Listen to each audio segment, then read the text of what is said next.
Day, daghan kay nangabot sa ako ng mga salamin. Feel ako ipapil ko ni giveaway day kay isa ra ko mata pero asta ka daghan nangabot na salamin. Dara siya day. Ang butog lahi-lahi ba siya style? Lahi-lahi din siya color. Try na to siya isa-isa karon. So dara ko salamin na graded ni siya day ha. Ana na siya. Graded ni bayot. The first one, basic white. First salamin, mura siya kabutan ba, inosente, mura bright sa klase, ana, marga, kasi, And by the way, dahil natin siya UV 400 protection, dara siya, cute ni. Murag, ganahan daw ko style nga ni dahil, gusto ko yung nga na style kay murag, baby girl kay ko sa salamin sa isa. Love this one. This is the second salamin. Nya kan mag-cellphone ka dahil. It's very important ang magsuot og sunglasses. And this is the third salamin. Kani brown dahil. Love it kayo dahil.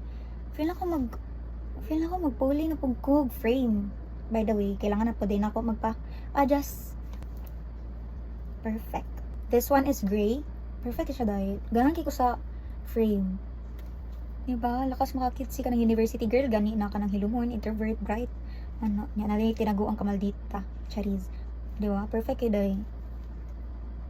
This is the last one. Black kay siya tea. Like, nasa ko nawong ani. Last ni siya. Perfect. Nerdy kay day. Love kaayo. Love it kaayo. And this is the last salamin. Lima di ka ba ilang giparela sa ako. Ang giving kayo. And for sure day. Barato ra kayo ni day. Yan as quality. Anti-blue light. Tug ni siya day. Oh, perfect kayo day. Mag-cellphone ka. Ano, it's very important to protect your eyes. Diba? Perfect kayo.